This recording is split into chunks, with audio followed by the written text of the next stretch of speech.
Hi குட்டீஸ், piece kids டைமுக்கு உங்களை வரவேற்கிறோம். இன்னைக்கும் நாங்கள் நிறைய எக்ஸைட்டிங் ப்ரோக்ராம்ஸோட உங்களை மீட் பண்ண வந்திருக்கோம். ஸோ அந்த எக்ஸைட்டிங் ப்ரோக்ராம்ஸ் எல்லாத்தையும் நம்ம பார்க்கலாமா?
சித்தம் செய்திட வழியை அறிந்திட பாதம் பணிந்து ஜெபிக்கிறேன்.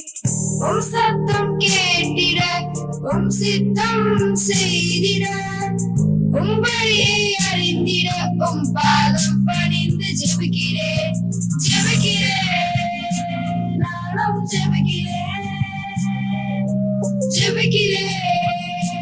நானும் ஜெபிக்கிறேன்.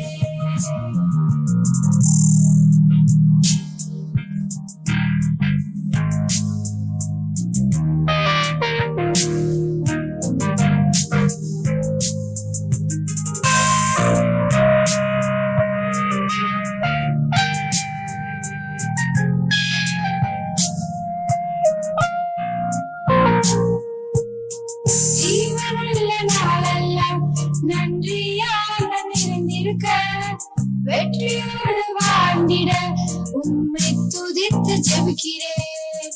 ஜீவனுள்ள நாளெல்லாம் நன்றியாக நிறைந்திருக்க வெற்றியோடு வாழ்ந்திட உம்மை துதித்து ஜெபிக்கிறேன்.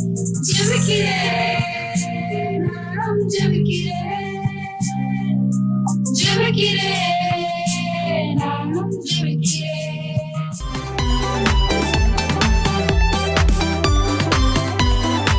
ஹாய் குட்டீஸ், எல்லோரும் நல்லா இருக்கீங்களா? Welcome to Peace Kids time. சரி, எல்லோரும் போன வாரம் கதை கேட்டிங்க தானே? நல்லா இருந்ததா? என்ன 4 ஃப்ரெண்ட்ஸ் கதை தானே?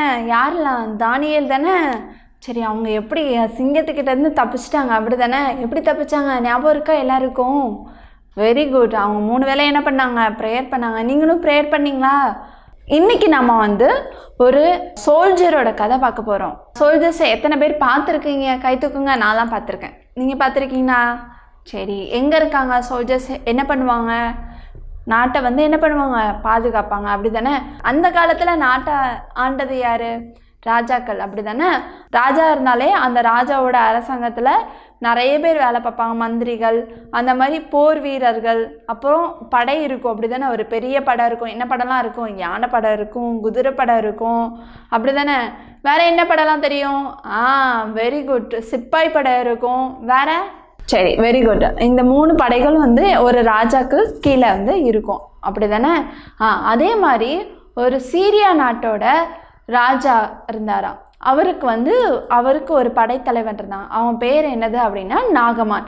அவன் என்ன பண்ணான் அப்படின்னா, இந்த நாகமான் இஸ்ரவேல் நாட்டிலேருந்து அடிமையாக, அதாவது அவனோட வீட்டுக்கு வேலை பார்க்குற மாதிரி ஒரு சின்ன பொண்ணை என்ன பண்ணுறான் அப்படின்னா கூட்டிகிட்டு வரான். அந்த பொண்ணை தன்னோட வீட்டில் விட்டுறான். அந்த பொண்ணு என்ன பண்ணுறான் அப்படின்னா, அதாவது அவனோட இந்த நாகமானுடைய ஒய்ஃபு, சரியா? அவளுக்கு கீழே என்ன பண்ணுறான் அப்படின்னா, அவளுக்கு என்னென்ன தேவை இருக்கோ அதெல்லாம் என்ன பண்ணுறான்? பணிவிட பண்ணுறான். அந்த பொண்ணை அங்கேயே தங்க வச்சு அவங்க ஃபுட்டு கொடுத்து அவங்க மற்ற வேலைகளையும் கவனிக்க சொல்கிறாங்க. அவளும் அந்த பொண்ணு மூஞ்சி சகிக்காமல் எல்லாமே பண்ணுறான். ஆனால் இந்த நாகமான் இருக்கான்ல, இந்த நாகமான் எல்லாத்தையும் விட ரொம்ப பெரிய பராக்கிரமசாலி. சீரியா நாட்டிலேயே நாகமான்னா அப்பா ராஜாவுக்கு அடுத்து அவன் தான் பேசப்படுவான். அந்த அளவுக்கு அவன் என்ன பண்ணான் அப்படின்னா, தன்னோட வீரத்தில் எல்லாத்துலேயுமே வல்லவனாக இருந்தான். ஆனால் அவனுக்கு ஒரு குறை இருந்தது. என்ன அப்படின்னா, அவனுக்கு தன்னோட உடம்புல என்ன இருந்ததுன்னா குஷ்டரோகம் இருந்தது. குஷ்டரோகம்னா நிறைய பேர் பார்த்துருக்கீங்களா? லிப்ரசி ஹோம்லாம் நம்ம ஊர்லலாம் இருக்குது, நீங்கள் பார்த்துருக்குறீங்களா? நான் பார்த்துருக்கேன். குஷ்டரோகி வந்தவங்க அவங்களோட என்ன ஆகும் அப்படின்னா அவங்களுக்கு உணர்ச்சி இருக்காது. இப்போ கையில் குஷ்டரோகம் வந்துச்சுன்னா இந்த இடத்துல வந்ததுன்னா இந்த இடத்துல ஃபுல்லாக உணர்ச்சி இருக்காது. அதுக்கு பதிலாக அவங்களுக்கு என்ன இருக்குன்னா புண்ணு வந்து அதுலேருந்து ரத்தமாக வடிஞ்சு சீலாக வடியும். அது வந்து சீல்லாம் வடியும் போது ஒரு மாதிரி கொஞ்சம் நாள் கணக்கு அதை வந்து என்ன தான் பண்ணாலும் எத்தனை தடவை க்ளீன் பண்ணாலும் திருப்பி அதுலேருந்து சீல் வந்துகிட்டே இருக்கும்.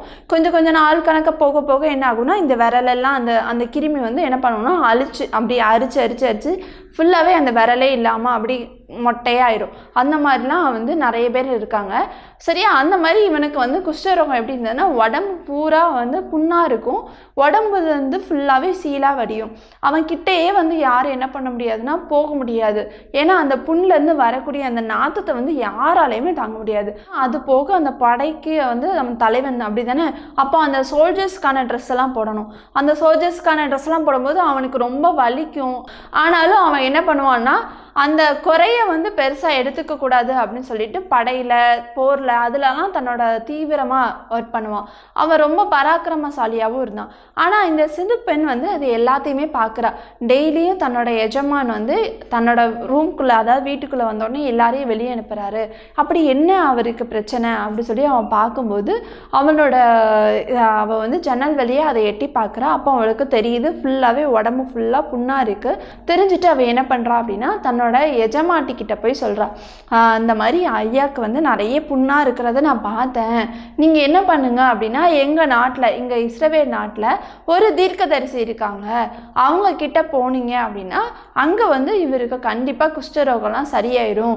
அதுக்கு அவர் வந்து சொல்யூஷன் அதாவது என்ன செய்யணும் சொல்லுவார், அதை செஞ்சால் போதும் நடந்துரும் அப்படி சொல்லுவான். நாகமானோட மனைவியும் அதை கேட்டுட்டு சரி நான் அப்போ போய் சொல்லிட்டு அவன் என்ன பண்ணுவான் அப்படின்னா தன்னோட நாகமான் வீட்டுக்கு அன்னைக்கு வரும்போது அவள் வந்து சொல்லுவாள், இந்த மாதிரி நம்ம வீட்டில் வேலை பார்க்குற ஒரு சின்ன பெண்ணு இருக்கால, அவள் வந்து என்ன பண்ணியிருக்கா அப்படின்னா இந்த மாதிரி அவளோட தேசத்தில் வந்து ஒரு தீர்க்கதரிசி இருக்காரு, அவர்கிட்ட நீங்கள் போய் என்ன செய்யணும்னு கேட்டிங்கன்னா அவர் உங்களுக்கு சொல்லுவார், அவர் சொல்கிறத செஞ்சால் சரியாயிருமா, அப்போ நீங்கள் என்ன பண்ணுங்க அப்படின்னா ராஜா கிட்ட போய் பேசுங்க அப்படி சொல்கிறான். அப்போ இவன் நாகமானு சொல்கிறான், நானும் என்ன பண்ணுறேன் அப்படின்னா சீரியா நாட்டு ராஜா கிட்ட போய் நான் இந்த மாதிரி நிருபத்தை எழுதி வாங்குறேன். அப்போல்லாம் வந்து ஒரு நாட்டிலேருந்து வேறு நாட்டுக்கு போகிறாங்க அப்படின்னா அவங்க போகிறவங்க வந்து இந்த நாட்டோடைய ராஜாவுடைய லெட்டரை வந்து வச்சுருப்பாங்க.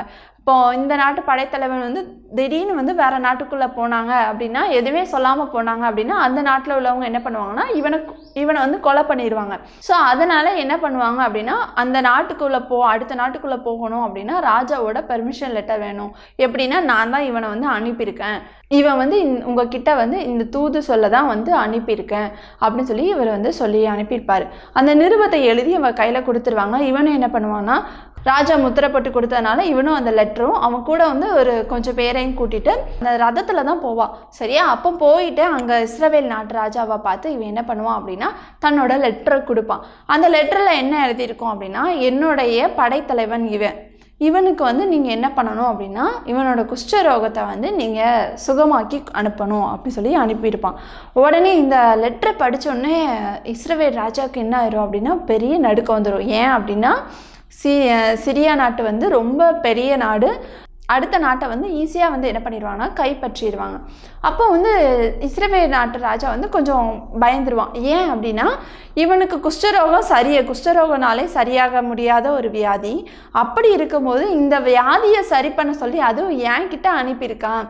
இப்போ நான் இவனை சரி பண்ணாமல் அனுப்புனேன் அப்படின்னா என்னோட நாட்டை வந்து படையெடுத்து வருகிறதுக்கு இதை ஒரு காரணமாக வச்சு அனுப்பியிருக்கான் அப்படின்னு சொல்லிட்டு அவன் வந்து என்ன பண்ணுவான் அப்படின்னா தன்னோட வஸ்திரத்தை வந்து கிழிச்சிட்டு இதை நான் எப்படி செய்ய முடியும் அப்படின்னு சொல்லி அவன் என்ன பண்ணுவான் அப்படின்னா வருத்தப்படுவான். அவன் வஸ்திரத்தை கிழிக்கிறத இது எல்லாமே வந்து யார் பார்த்துட்ருக்கா? ஜீசஸ் பார்த்துட்ருக்காங்க அப்படி தானே? ஆமாம்.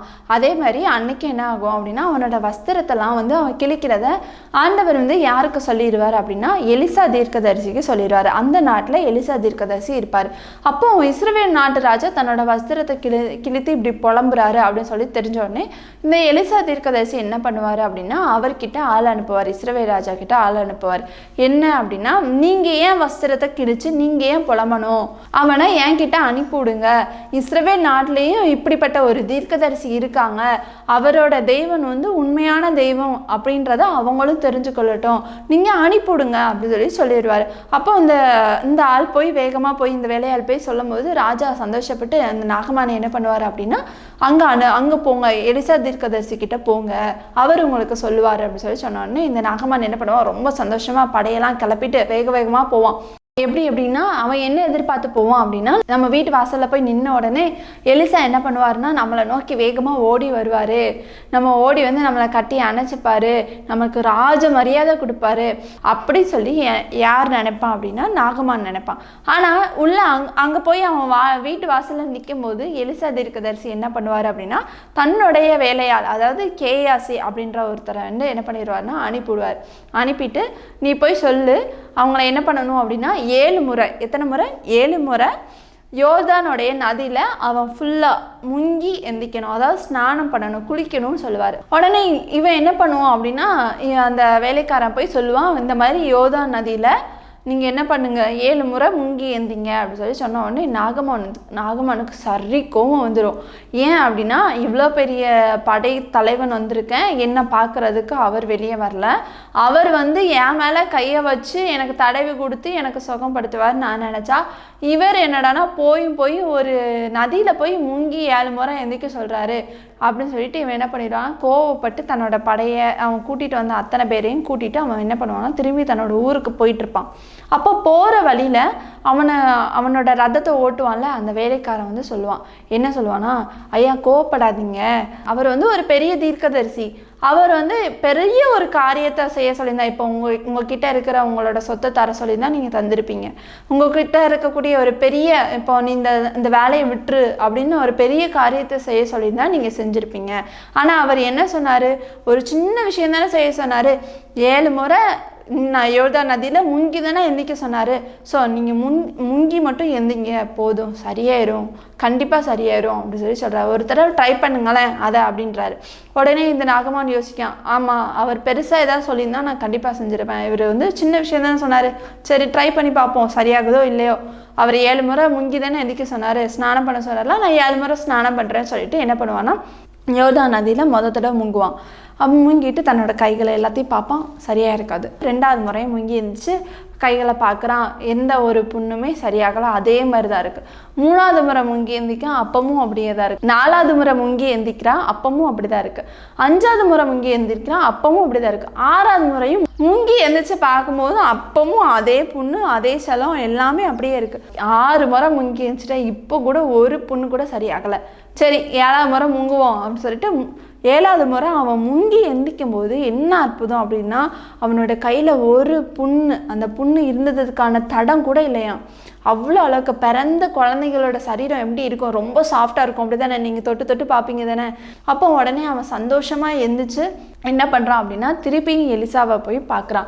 எலிசாவை போய் பார்த்து என்ன சொல்கிறான் அப்படின்னா, நீங்கள் சொன்ன மாதிரி நான் செஞ்சேன், எனக்கு ஃபுல்லாகவே என்ன ஆயிடுச்சு, சரியாயிடுச்சு, அதே மாதிரி நீங்கள் என்ன பண்ணுங்கள், இதெல்லாம் இந்த காணிக்கையை ஏற்றுக்கோங்க அப்படின்னு சொல்கிறான். அப்போ எலிசா வந்து இல்லை, இதை வந்து சரி பண்ணது கர்த்தர் தான் சரி பண்ணாங்க, ஸோ இதுக்கான எந்த ஒரு இதையும் நான் எடுத்துக்க மாட்டேன் அப்படின்னு சொல்லி அவன் சொல்கிறான். சொன்னோடனே அவன் வருத்தப்பட்டு கெஞ்சி கேட்குறான், இல்லை அப்படின்னு சொன்னோடனே அப்போ நாகமான் வந்து ஒரு விஷயம் சொல்கிறான். என்ன சொல்கிறான் அப்படின்னா, உண்மையாகவே தேவன்னா அது உங்களோட தேவன் தான், நான் இன்னிலேருந்து நான் உங்களோட கர்த்தரை தான் நான் வணங்குவேன், அவர் தான் மெய்யான தேவன், நான் என்னோட வாழ்க்கை முடிகிற வரைக்கும் நான் அவரை தான் நம்பி நான் வாழ போகிறேன், மற்ற காரியங்களுக்கு நான் இம்பார்ட்டன்ஸ் கொடுக்க மாட்டேன், ஆண்டவரோட காரியத்துக்கு நான் இம்பார்ட்டன்ஸ் கொடுப்பேன் அப்படின்னு சொல்லி அவன் அந்த சீரியா நாட்டுக்கு திரும்பி போகிறான். அவன் அன்னைக்கு வந்து ரொம்ப சந்தோஷமாக போனான். எதனால், எலிசா தீர்க்கதரிசி என்ன சொன்னாரோ அதை அப்படியே என்ன பண்ணான், செஞ்சான். ஒரு நதி, அதாவது நதியில் முங்கி இருந்துச்சா சரியாகும் அப்படி சொல்லி இவர் சொல்கிறாரு. ஆனால் அந்த நதியில் முங்கி எந்திக்கிறதுக்கும் இவனோட வியாதிக்கும் என்ன கிடையாது, சம்மந்தமே கிடையாது. ஆனால் ஆண்டவர் வந்து இதே மாதிரி உங்கள் சூழ்நிலைக்கும் அவர் கொடுக்குற வார்த்தைக்கும் சம்மந்தமே இல்லாமல் இருக்கலாம், ஆனால் அந்த வார்த்தையை நீங்கள் வந்து கரெக்டாக ஃபாலோ பண்ணீங்க அப்படின்னா உங்களுக்கான எல்லா பிரச்சனைகள்லேருந்து ஆண்டவர் கண்டிப்பாக என்ன பண்ண முடியும், விடுவிக்க முடியும். அவரோட வார்த்தைக்கு கீழ்ப்படியணும். இன்னைக்குள்ள வசனம் என்னது அப்படின்னா, பிள்ளைகளே உங்கள் பெற்றாருக்கு கர்த்தருக்குள் கீழ்ப்படியுங்கள், எபேசியர் 6:1. ஸோ நீங்கள் என்ன பண்ணணும்? கர்த்தருக்கு கீழ்ப்படுகிறது நியாயம் சொல்லி ஆண்டவர் என்ன பண்ணுறாரு? உங்களுக்கு கற்றுக் கொடுக்குறாரு. சரி குட்டீஸ், பாப்போம். பாய். ஸோ இன்றைக்கும் இந்த பீஸ் கிட்ஸ் டைம் வந்து உங்களுக்கு ரொம்ப எக்ஸைட்டிங்காக, ரொம்ப ஹாப்பியாக, ரொம்ப ஆசீர்வாதமாக இருக்கும்னு சொல்லிட்டு நாங்கள் நம்புகிறோம். இதே மாதிரி இன்னொரு பீஸ் கிட்ஸ் டைமில் இன்னொரு எக்ஸைட்டிங்கான ப்ரோக்ராமோட நாங்கள் வந்து உங்களை சந்திக்கிறோம். பாய்.